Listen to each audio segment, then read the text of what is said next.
میرے بھائیوں، نکاح پوری زندگی کی عبادت ہوتی ہے۔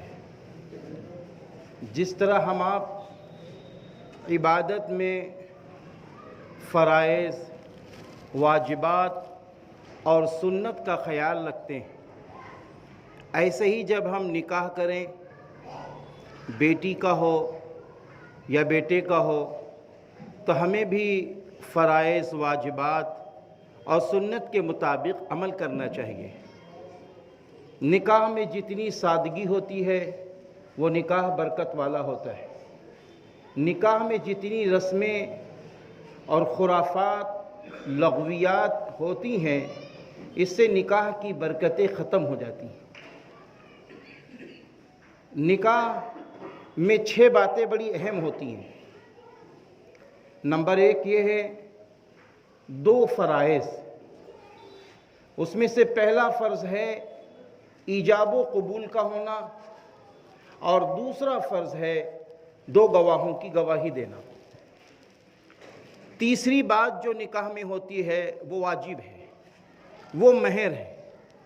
مہر کے متعلق قرآن و حدیث کی روشنی میں ہے کہ جب تم کسی کی بیٹی سے نکاح کرو تو آپس میں مہر طے کر لو، اور جو مہر طے ہو جائے اسے خوشی خوشی ادا کر دو۔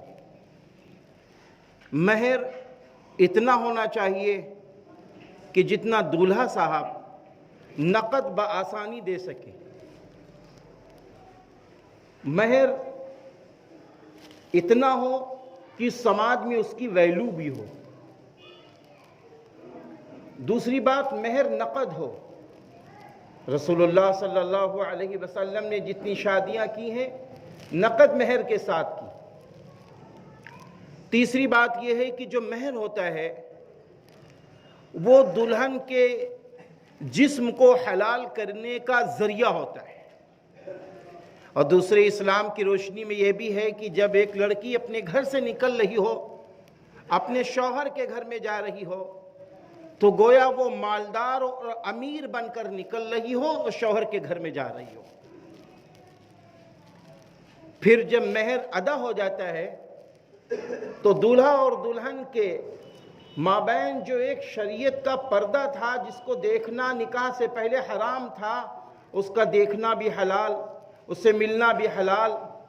یہاں تک جس جگہ منہ لگا کے وہ دودھ پی رہی ہو یا پانی پی رہی ہو، اگر شوہر اسی جگہ منہ لگا کے پانی پی لے تو یہ سنت نبوی صلی اللہ علیہ وسلم میں شامل ہے۔ اما جان حضرت عائشہ صدیقہ رضی اللہ تعالی عنہ فرماتی ہیں کہ رسول اللہ صلی اللہ علیہ وسلم نے ایک موقع پہ یوں فرمایا اور اس پر عمل کیا کہ میں نے جس پیالے میں دودھ پیا اور جہاں سے دودھ پیا تھا، رسول اللہ صلی اللہ علیہ وسلم نے اسی جگہ منہ لگا کر بچا ہوا دودھ خود نوش فرما رہے ہیں۔ شوہر بیوی میں ایسی محبت ہونی چاہیے۔ شوہر بیوی میں جب محبت ہوتی ہے تو میرا اللہ خوش ہوتا ہے جوڑے سے۔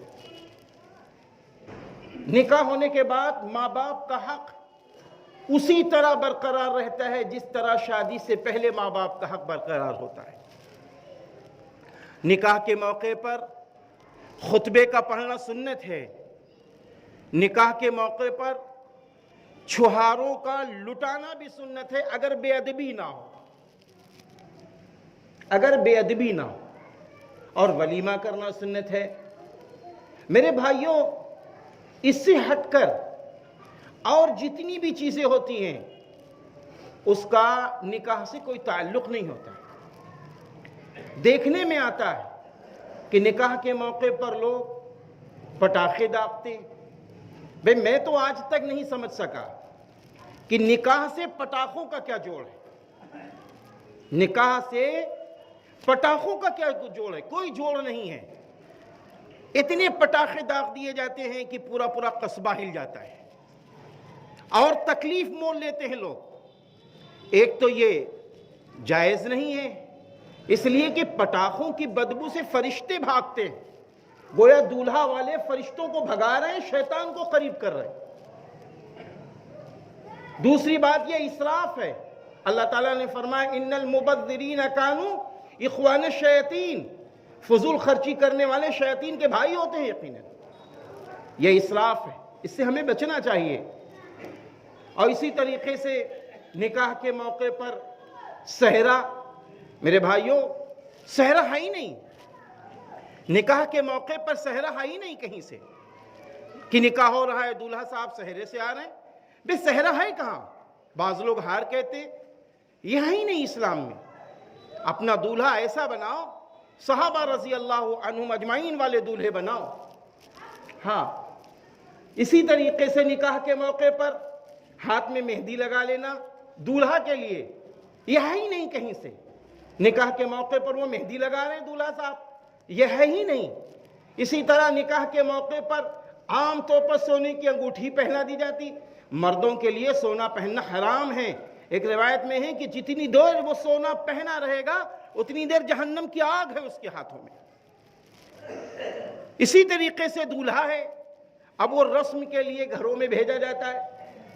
تو دولہا گھر میں تو دلہن کے جا سکتا ہے لیکن بے پردگی نہ ہو. ایسی عورتیں ان سے اس کے سامنے ہو جس کا ان کے سامنے آنا حلال ہو، جس کا اس کے سامنے آنا حلال ہو. آخری بات یہ ہے میرے بھائیوں، نکاح کے موقع پر جہیز کا مسئلہ، جہیز کا شریعت سے کوئی تعلق نہیں ہے. حضرت فاطمہ الزہرا رضی اللہ تعالی عنہ کو جو جہیز ملا ہے وہ حضور صلی اللہ علیہ وسلم نے حضرت علی رضی اللہ عنہ کی رقم سے سارا سامان تیار کیا تھا اور اس کے بعد حضرت فاطمہ رضی اللہ تعالی عنہ اور حضرت علی رضی اللہ عنہ کے حوالے کیا تھا. حضرت علی رضی اللہ عنہ کی ایک زرہ تھی، رسول اللہ صلی اللہ علیہ وسلم نے اس زرہ کو طلب کیا اور اس کو فروخت کیا. 480 دراہم میں زرہ فروخت ہوئی اور اسی رقم سے سارا سامان تیار ہوا. اب یہ ہے کہ جہیز کا لینا حرام ہے معاذ اللہ یا کیا ہے؟ میرے بھائیوں اس نیت سے شادی نہ کی جائے. حدیث پاک میں آتا ہے شادی 4 وجہ سے ہوتی ہے، مال کی وجہ سے، حسب و نسب کی وجہ سے، شکل صورت کی وجہ سے اور دین کی وجہ سے. جو شادی دین کی بنیاد پر ہوتی اس میں برکت ہے. دین ہو، خوبصورتی ہو، حسب و نسب ہو تو نور علی نور ہے. اور پھر الگ سے اگر لڑکی والے کچھ دے رہے ہیں، ہمارا کوئی مطالبہ نہیں ہے، ہم نے اس نیت سے بھی اپنے بیٹے کی شادی اس گھر میں نہیں کی ہے اور کچھ مل رہا ہے بے مانگے، اگر وہ پیچھے پڑ رہے ہیں تو مباح ہے کہ اس پر عمل کر لیا جائے، نہ لینا افضل ہے. آخری بات یہ ہے نکاح کے موقع پر آج ہم نے عورتوں کو بہت چھوٹ دے دی ہے، بہت چھوٹ دے دی ہے.